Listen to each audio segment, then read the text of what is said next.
अस्सलाम वालेकुम वरहमतुल्लाहि वबरकातुहू। Welcome to mathematics videos. Functional analysis की नेक्स्ट क्लास स्टार्ट करते हैं। अरविंद क्रेसी की टेक्स्ट बुक की एक्सरसाइज ऑफ सेक्शन 1.1 कंटिन्यू रखेंगे। आज हम इस एक्सरसाइज को कंप्लीट कर लेंगे। टोटल 15 क्वेश्चंस हैं इस एक्सरसाइज के। फर्स्ट 9 क्वेश्चंस हमने पिछले लेक्चर के अंदर किए थे। क्वेश्चन नंबर 10 मैंने आपको होमवर्क दिया था, हिंट दे दिया था, और आज हम क्वेश्चन नंबर 11 से लेकर लास्ट क्वेश्चन नंबर 15 तक करेंगे।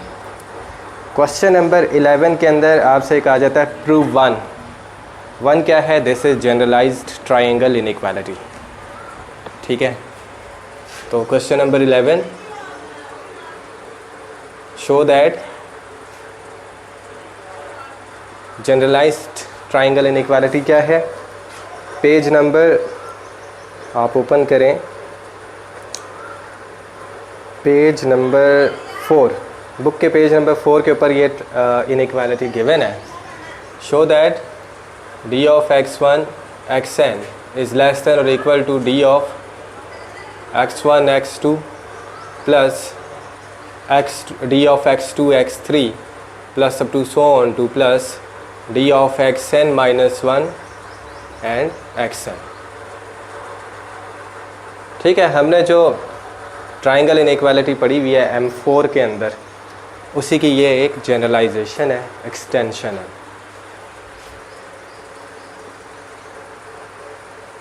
प्रूव करते हैं मैथमेटिकल इंडक्शन के थ्रू। हम इससे प्रूव करेंगे, ज्योमेट्रिकली भी प्रूव किया जा सकता है। सबसे पहले नोट करें, यहाँ पर n इक्वल टू 1 नहीं लिया जा सकता। ठीक है, n इक्वल टू 2 भी नहीं लेंगे, क्योंकि जनरलाइज ट्रायंगल इनइक्वालिटी के लिए हमें एटलीस्ट 3 पॉइंट्स चाहिए। ट्रायंगल इनइक्वालिटी के लिए हमें एटलीस्ट 3 पॉइंट्स चाहिए। ठीक है, तो इसलिए हम n इक्वल टू 3 यहाँ पर पुट करेंगे और यहीं से स्टार्ट करेंगे इंडक्शन को। For n is equal to 3, यहाँ पर जब आप n is equal to 3 put करते हैं तो आपके पास क्या आता है?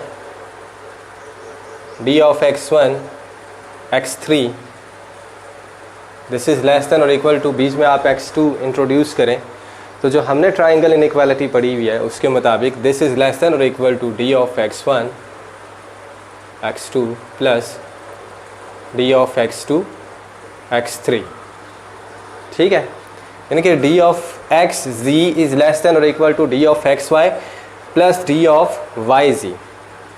ठीक है, तो x1 के बजाय x, x2 के बजाय y एंड x3 के बजाय z हमने इस तरह से पढ़ी हुई है। अच्छा जी, तो आप लिखेंगे for n is equal to 3 the triangle inequality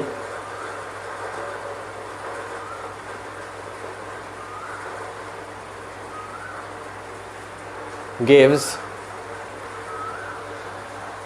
अब ज़रा नोट करें कि अगर आप यहाँ पर n इज़ इक्वल टू 3 लगाएं तो राइट साइड क्या बनती है? d of x1 x2 plus D of x2 x3। यहीं पर आकर ये रुक जाता है। ठीक है, अगर आप इसको देखें, यहाँ पर n इक्वल टू 3 लगाते हैं तो ये क्या हो जाता है? x2 और x3। तो इसका मतलब है यहीं पर आकर हमें स्टॉप करना है। तो इसका मतलब ये हुआ कि n इक्वल टू 3 के लिए ये वाली इनइक्वालिटी होल्ड करती है। ठीक है, इसको आप इनइक्वालिटी नंबर 1 कह दें। तो आप लिखेंगे कि hence 1 holds for n is equal to 3। सही है, अब हम यहाँ पर मैथमेटिकल इंडक्शन का हाइपोथेसिस करेंगे, यानी कि हम सपोज करेंगे कि किसी पॉजिटिव इंटीजर k के लिए ये वाली ट्रायंगल इनइक्वालिटी होल्ड करती है, और फिर प्रूव करेंगे कि k प्लस 1 के लिए भी होल्ड करती है। इसके साथ ही ये प्रूफ जो है वो कंप्लीट हो जाएगा।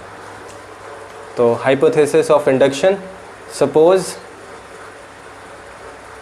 1 is true for some k belonging to the set of positive integers.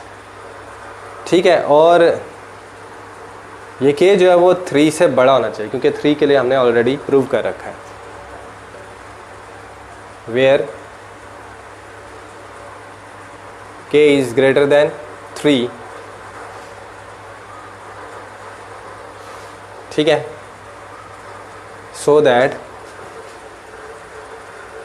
अब ये इनइक्वालिटी क्या बनेगी, for n is equal to k this becomes d of x1 xk is less than और equal to d of x1 x2 plus d of x2 x3 plus up to so on to d of xk minus 1 xk।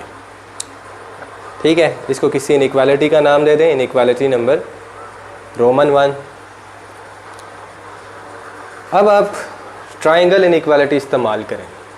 ठीक है, किस किस के ऊपर, x1 xk minus 1 और xk। और यहाँ पर आप क्या लिखें,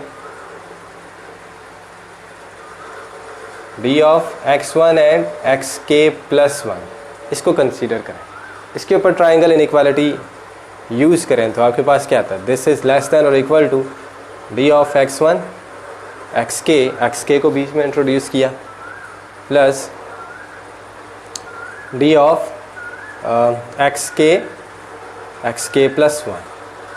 कंसीडर के बजाय आप लिखें by triangle inequality, by triangle inequality we have this.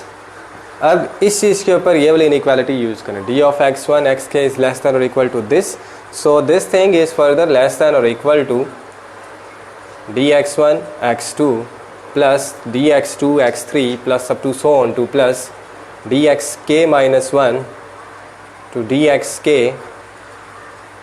ठीक हो गया, फिर प्लस ये ब्रैकेट आप यहाँ पर क्लोज कर लें, इसको एज इट इज़ लिख लें, dxk xk प्लस 1। ठीक हो गया। अब नेक्स्ट स्टेप में इस ब्रैकेट को ओपन कर लें, तो अब देखें ज़रा कि आपके पास ये वाली चीज़ आ गई है कि नहीं आ गई। यहाँ पर आप जब n के बजाय k प्लस 1 पुट करते हैं तो dx1 x2 फिर प्लस dx2 dx3, तो आखिर में आपके पास क्या आएगा, n के बजाय k प्लस 1 पुट करें, x n माइनस 1 है तो यानी कि k प्लस 1 माइनस 1, और फिर यहाँ n के बजाय k प्लस 1, तो ये xk प्लस 1 आता है। ठीक है, dxk प्लस 1, यानी कि आपके पास यही इनइक्वालिटी वापस आ गई है। यानी ये इनइक्वालिटी जो है वो n equal to k plus 1 के लिए ट्रू है। तो इसका मतलब है कि इंडक्शन जो है उसके सारे स्टेप्स यहाँ पर कंप्लीट हो गए और ये प्रूफ भी कंप्लीट हो गया। ठीक है, hence by the principle of induction, by the principle of mathematical induction, the inequality 1 is true। ठीक है, यानी कि ये होल्ड करती है और प्रूव हो गया कि दिस इज़ लेस देन और इक्वल टू दिस। बहुत आसान था, ये तो आप लोग खुद भी कर सकते हैं। नेक्स्ट टाइम इस तरह की चीज़ें आप लोगों ने खुद करनी होंगी। Next question which is a touch bit important from the examination point of view.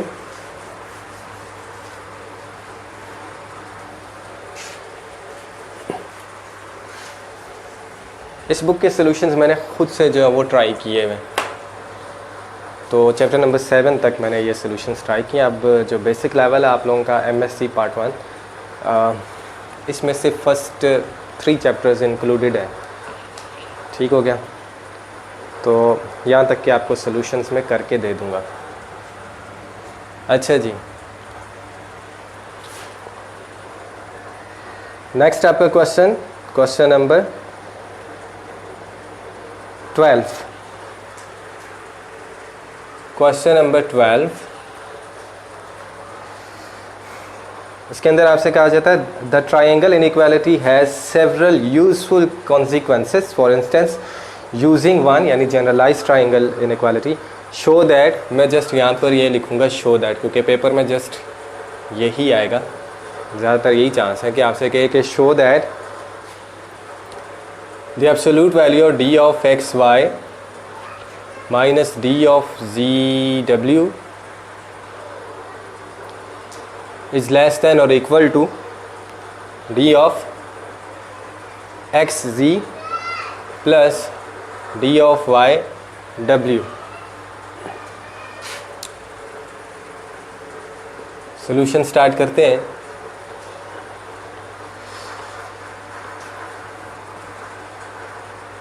Generalise triangle inequality use करें।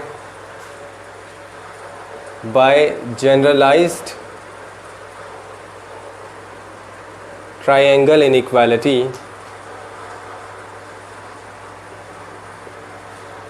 d of x y this is less than और इक्वल टू, अब बीच में दो पॉइंट्स आप इंट्रोड्यूस करें, एक w और एक z। ठीक है, पहले कौन सा इंट्रोड्यूस करना है वो यहाँ से आपको पता चलेगा। आप अगर यहाँ पर लिख लेते हैं d of X W plus फिर d ऑफ डब्ल्यू जी फिर plus d of ji Y, तो बिल्कुल ठीक है, आपने triangle inequality, generalize triangle inequality बिल्कुल ठीक लगाई है, but it does not fulfil our requirement. ठीक है, क्योंकि आपके पास यहाँ क्या है, डी एक्स जी है और डी वाई डब्ल्यू है। ठीक है, तो फिर आपको x के साथ क्या लेना है, z। ठीक है, तो यहाँ पर क्या आएगा, और w भी इंट्रोड्यूस कराना है, तो फिर z के बाद w और फिर w के बाद लास्ट पॉइंट यानी y, तो d ऑफ w y। सही हो गया।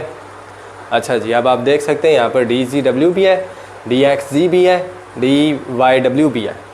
ठीक है, अच्छा आपको क्या चाहिए, डी ऑफ एक्स वाई के साथ minus D of ji W चाहिए, तो डी जी डब्ल्यू को उठाकर मैं दूसरी तरफ शिफ्ट कर दूंगा, तो that is d of x Y minus D of जी डब्ल्यू इज़ लेस देन और equal to D of x ji plus इधर क्या है, डी ऑफ डब्ल्यू वाई, और ये डब्ल्यू वाई डब्ल्यू है, तो ये डब्ल्यू वाई है, तो यहाँ पर सिमेट्री लगाएं यानी M3, because D is a matric therefore it satisfies M3, तो D ऑफ वाई डब्ल्यू। इसको आप इनइक्वालिटी नंबर 1 बना लें। अब ये वाली इनइक्वालिटी बनाने के लिए आपको क्या चाहिए, ये वाली चीज़ राइट हैंड साइड पर चाहिए और ये वाली चीज़ लेफ़्ट हैंड साइड पर चाहिए विद साइन रिवर्स्ड, यानी कि इन दोनों के साथ माइनस का साइन आपको यहाँ पर चाहिए। ठीक है, ताकि आप इन दोनों से माइनस कॉमन करें, तो आपके पास क्या है, माइनस दिस थिंग। ठीक है, लेस देन और इक्वल टू दिस। ठीक है, and this is further less than और इक्वल टू दिस, तो फिर इसका मतलब है कि यहाँ से आपके पास ये आ जाएगा डायरेक्टली। तो ये चीज़ अब हमने करनी है। अब इसके लिए हमें क्या करना पड़ेगा, डी ऑफ जी डब्ल्यू को कंसीडर करें। ठीक है, अगेन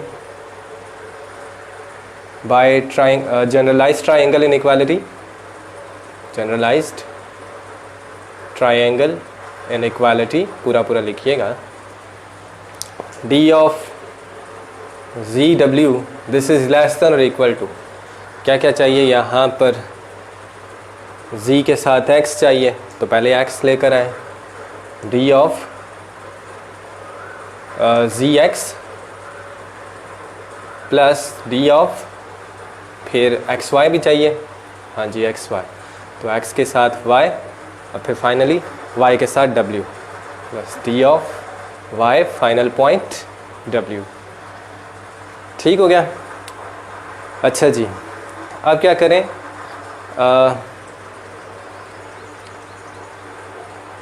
डी एक्स वाई के साथ माइनस डी जी डब्ल्यू, ये आपको राइट साइड पर चाहिए, ये पहले से मौजूद है, इसको आप इधर लेकर आ जाएं। ठीक है, और बाकी दोनों को उधर शिफ्ट कर दें, आपके पास रिक्वायर्ड इनइक्वालिटी आ जाएगी। दिस इज़ लेस देन और equal to D of x Y, ये एज इट इज़, इसको इधर लेके आ जाए minus D of ji W. ठीक है, और फिर जो बाकी दो हैं इनको दूसरी साइड पर शिफ्ट कर दें। कौन कौन से हैं, एक ये था और एक ये था, तो माइनस डी जी एक्स। ठीक है, जिसको आप लिख सकते हैं D X G, anti symmetry की वजह से D of x ji minus दूसरा कौन सा आपका, D of Y W, D of Y W. सही हो गया। अब इन दोनों में से आप माइनस कॉमन कर दें, यहाँ पर प्लस आ गया। ठीक है, इसको आप बना लें inequality number 2। From one and two, from one and two we have इसको लिखें minus D of x ji plus D of Y डब्ल्यू लेस देन और equal to D of x Y minus D of जी डब्ल्यू। पहले हमने inequality 2 लिखी, अब इसके साथ ही इनइक्वालिटी 1 लिखेंगे। This thing is less than और equal to this thing less than और equal to this d of x ji plus D of Y डब्ल्यू। अब आपके पास कैसी सिचुएशन आ गई है, ये और ये दोनों सेम है, सिर्फ ये है कि ये चीज़ यहाँ पर नेगेटिव साइन के साथ लिखी हुई है। तो आपके पास सिचुएशन आ गई माइनस ए लेस देन और equal to X less than और इक्वल टू ए, ठीक है। और आपको पता है कि ये किसके इक्विवेलेंट है, absolute value of x less than और इक्वल टू ए। अब इस डेफिनेशन को यूज़ करें तो आपके पास आ गया absolute value of this thing center वाली d of x Y minus D of ji W, this is less than और equal to this thing d of x ji plus D of Y डब्ल्यू, ठीक है। यही चीज़ आपने prove करनी थी, prove कर ली। अच्छा जी, तो अगर ये पेपर में आया तो 5 नंबर का सवाल आएगा, हो सकता है 10 नंबर का आ जाए, तो पता कोई नहीं पेपर का। होपफुली आपको इसकी अच्छी समझ आई है। अब हम आगे चलते हैं, क्वेश्चन नंबर 13 करेंगे। क्वेश्चन नंबर 13 के अंदर आपसे कहा जाता है कि प्रूव करें कि ये भी ऐसा ही सवाल है, show that the absolute value of D of x ji minus D of y z is less than और equal to D of x Y. ठीक हो गया, तो बिल्कुल सिंपल सा सवाल है ये। इसके लिए आपको डी ऑफ एक्स जी को कंसीडर करना है, ट्राइंगल इनइक्वालिटी लगाएं, दिस इज़ लेस देन और इक्वल टू डी ऑफ, बीच में क्या इंट्रोड्यूस करना पड़ेगा, y, d of x y plus D of y z. इसको उठाएं, दूसरी तरफ शिफ्ट कर दें, तो आपके पास आ गया d of x ji minus D of y z. समझ आ रहा है ना मैंने क्यों इसको वहाँ पर शिफ्ट किया। मैं वापस वही वाली फॉर्म लेकर आना चाहता हूँ ताकि मेरे पास इनइक्वालिटी ये वाली बन जाए, एब्सोल्यूट वैल्यू वाली। अब नेक्स्ट आपको क्या चाहिए, ये जो है नेगेटिव साइन के साथ लेफ्ट हैंड साइड पर, और ये सारी चीज़ राइट हैंड साइड पर चाहिए। ठीक हो गया। अच्छा जी, तो इसके लिए फिर आपको क्या चीज़ कंसीडर करनी पड़ेगी, राइट हैंड साइड पर आपको चाहिए है D of x ji minus D of ji Y, ठीक है। और लेफ्ट हैंड साइड पर आपको minus D of x Y ये चाहिए। तो इसका मतलब हुआ इसको आप उधर ले जाएं, इसको इधर ले आएँ, तो D of ji Y consider करना पड़ेगा। साफ नज़र आ रहा है ना, माइनस डी जी वाई उधर ले जाएं, प्लस डी जी वाई हो गया इधर, और इसको उधर ले जाएंगे तो plus D of x Y हो जाए। तो यानी कि डी जी वाई अब हमें कंसीडर करना है, इसके ऊपर ट्राइंगल इनइक्वालिटी लगानी है। Consider D of ji Y, this is less than और equal to D of G बीच में एक्स, ठीक है, plus D of x Y. G X को आप क्या लिख सकते हैं, एक्स जी। ठीक हो गया। अच्छा जी, इसको आप इधर और इसको इधर शिफ्ट कर दें, d of x y negative sign less than और equal to D of x ji minus D of ji y. D of ji y को कैसे लिख सकते हैं, d of y z, d of y z, very simple. अब आप क्या करेंगे, इसको बना लें इनइक्वालिटी नंबर 2। अब इसको और इसको कंपेयर करें तो आपके पास क्या आया, दिस इज़ लेस देन और equal to this, and by inequality 1 this is less than और इक्वल टू दिस। तो यहीं पर मैं इसके साथ ही लिख रहा हूँ, आप लोग अगले स्टेप में लिखिएगा डी ऑफ एक्स वाई। तो आपके पास दोबारा से क्या आया, absolute value of the center d of x ji minus d y z is less than और equal to D of x Y. तो ये चीज़ आपने प्रूव करनी थी। हो गया, बिल्कुल सिंपल सवाल था। अब इसके बाद नेक्स्ट क्वेश्चन करते हैं, क्वेश्चन नंबर 14।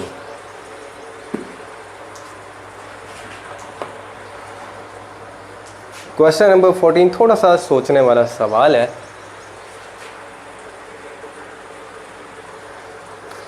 बुक खोलें आप, क्वेश्चन नंबर 14 देखें।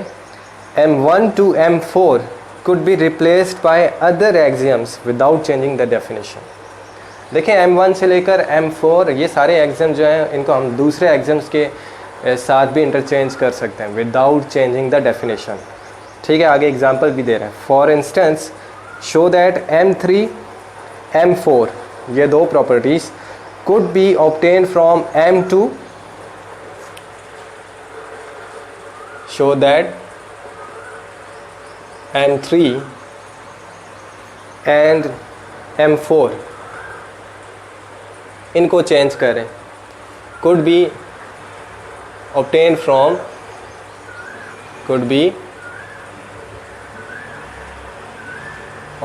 from हैंड राइटिंग मेरी बहुत गंदी है। obtained from M2 and D of x y। वैसे ट्राइंगल इनइक्वालिटी के मुताबिक ये लेस देन और equal to D of x ji plus D of ji Y होना चाहिए, लेकिन यहाँ पर क्या है, ये D of ji x plus D of ji Y ये है यहाँ पर। देखें ये वही ट्राइंगल इनइक्वालिटी है, कोई फ़र्क नहीं है। अगर आप ये ट्राइंगल बनाते हैं, एक्स है, ये वाई है, ये जी है, ठीक है, एक्स वाई के दरमियान डिस्टेंस ये जो है ये क्या बन जाएगा, this is D of x Y. ठीक हो गया। इसी तरह से ये वाला जो डिस्टेंस है इसको आप डी ऑफ वाई जी के बजाय डी ऑफ जी वाई कह सकते हैं। जी और वाई के दरमियान वही डिस्टेंस है जो वाई और जी के दरमियान है, तो ये डी ऑफ जी वाई हो गया। और ये क्या हो गया, इसको आप डी एक्स जी के बजाय डी ऑफ जी एक्स कह सकते हैं।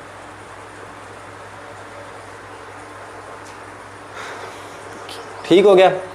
अच्छा जी, तो अब इसके ऊपर आप ट्राइंगल का थ्योरम यूज़ करें विच सेज कि आप अगर आप किसी ट्राइंगल की एक साइड की लेंथ लेते हैं तो it will be always less than the sum of the lengths of other two sides.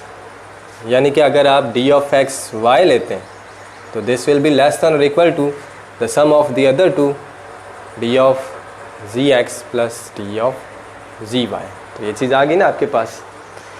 अच्छा जी, तो ये चीज़ है, यहाँ पर लेस देन आएगा और इक्वेशन किस सूरत में होल्ड करेगी आपको पता है, उस सूरत में जब ये तीनों क्या होंगे, कोलिनियर पॉइंट्स होंगे, तो फिर इक्वल का साइन भी आ जाएगा। सही हो गया। अच्छा जी, तो हमने अब ये प्रूव करना है कि M3 और M4 को M2 से और इसके अलावा इससे ऑब्टेन किया जा सकता है। सॉल्यूशन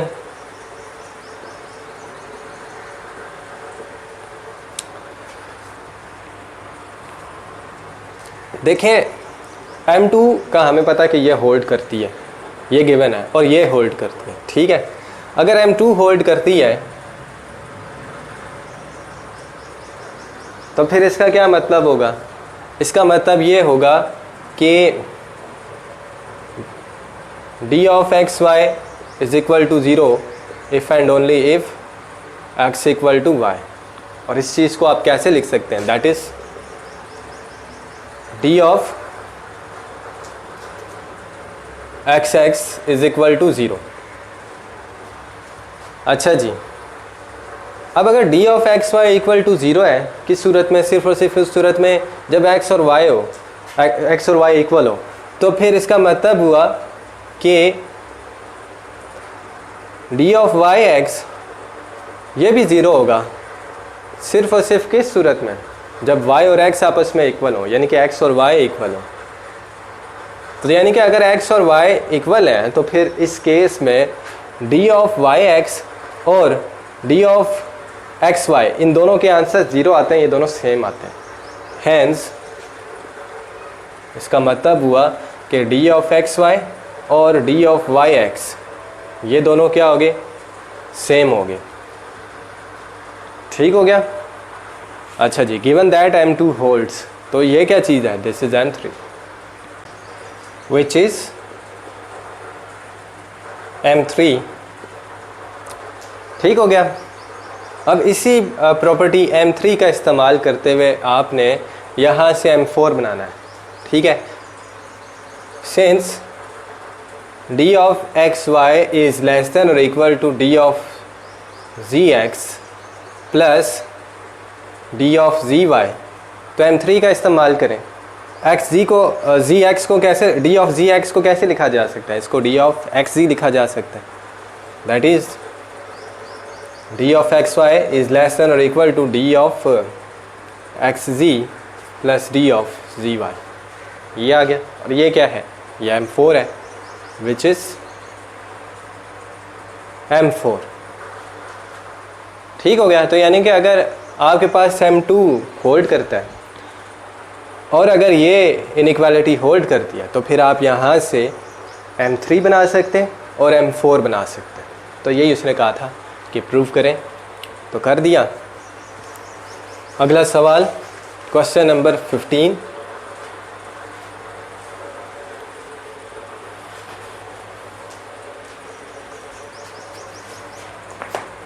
क्वेश्चन नंबर 15 के अंदर आपसे कहा जाता है कि show that non negativity of a metric follows from M2 to M4।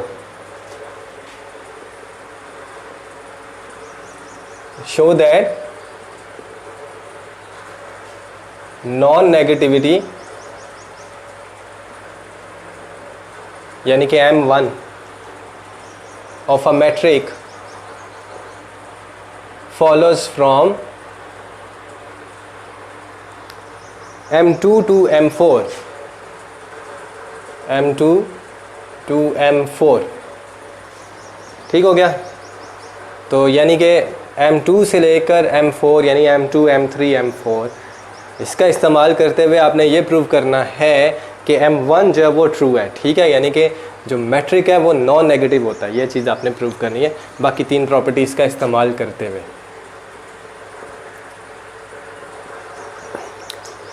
Solution, आप यहाँ पर ट्रायंगल इनइक्वालिटी के थ्रू बहुत आसानी से ये चीज़ इस्टेब्लिश कर सकते हैं।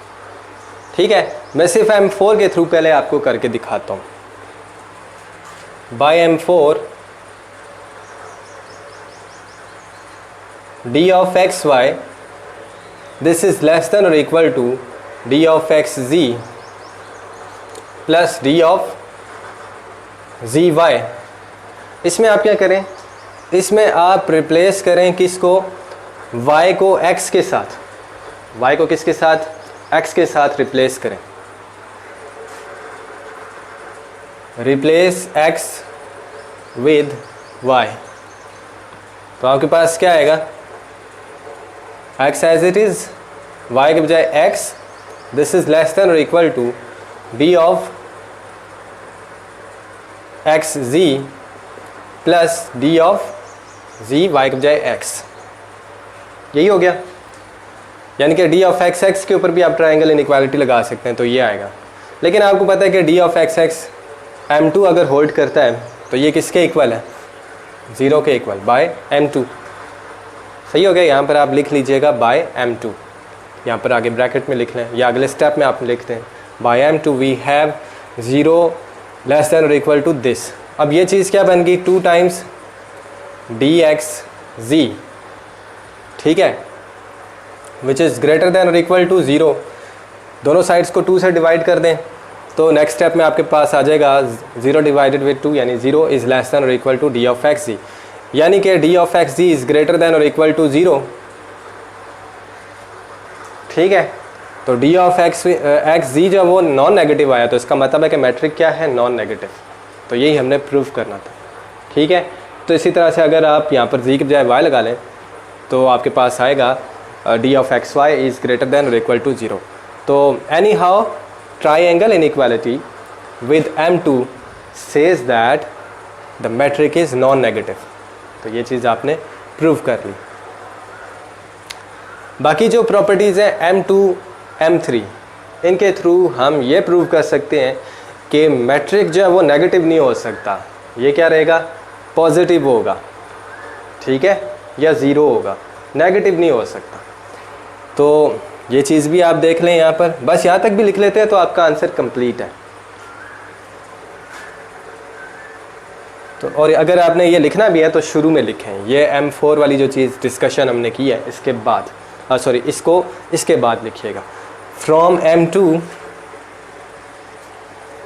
d of x y is equal to 0 if and only if x is equal to y, that is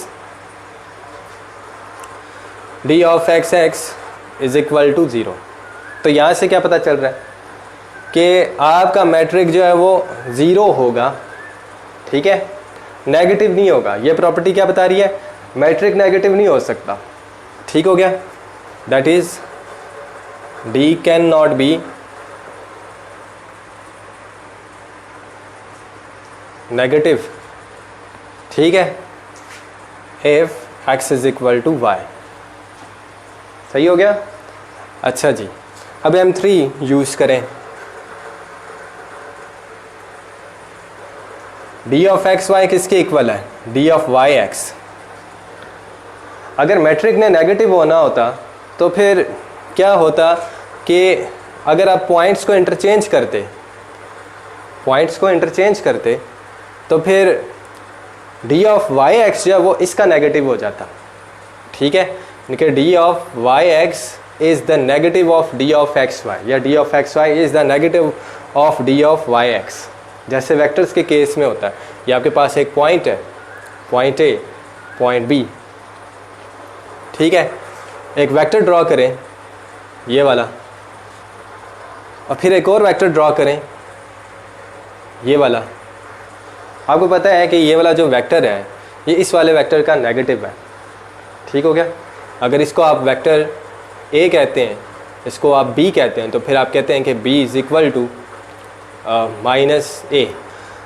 यहाँ पर आपने क्या किया, जस्ट आपने इन पॉइंट्स ए और बी की पोजीशंस चेंज किया, ठीक है। वेक्टर बी और वेक्टर ए में क्या फ़र्क है, देखें वेक्टर ए का जो हेड है वो पॉइंट बी के ऊपर है, ठीक है, और बी का जो हेड है वो पॉइंट ए के ऊपर, ठीक है। इसी तरह से इनके टेल्स के जो पॉइंट्स हैं वो भी इंटरचेंज्ड हैं, यानी कि आपने क्या किया कि यहाँ पर पॉइंट्स को इंटरचेंज किया, इनकी पोजीशंस चेंज की हैं, रिप्लेस किए हैं विद वन एंड अदर, तो फिर इस केस में आपके पास जो वेक्टर है वो नेगेटिव हो जाता है। बिल्कुल वैसा ही ऐसा होता इस केस में, ठीक है।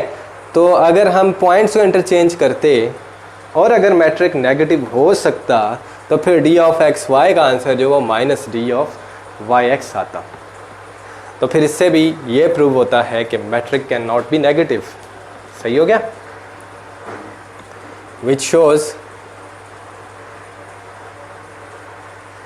which shows that on interchanging the positions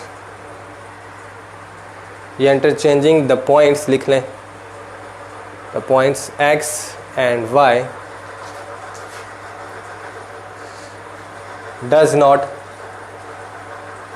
change the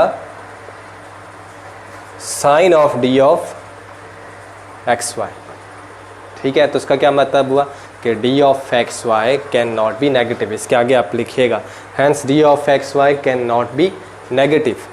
तो ये सारी प्रॉपर्टीज़ ओवरऑल हमें ये बता रही हैं कि d of x y negative नहीं हो सकता। ये आखिरी दो प्रॉपर्टीज़ ये बता रही हैं और ये प्रॉपर्टी बता रही है कि ये नॉन नेगेटिव होगा, ठीक है। तो ओवरऑल हमारे पास क्या रिज़ल्ट आया कि d ऑफ एक्स वाई या तो ज़ीरो होगा या ज़ीरो से बड़ा होगा, यानी कि नॉन नेगेटिव होगा।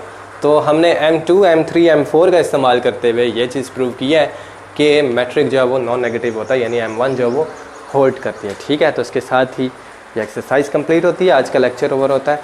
आई होप कि आपको इस एक्सरसाइज की अच्छी समझ आई है। Thanks for watching. अल्लाह हाफ़िज़।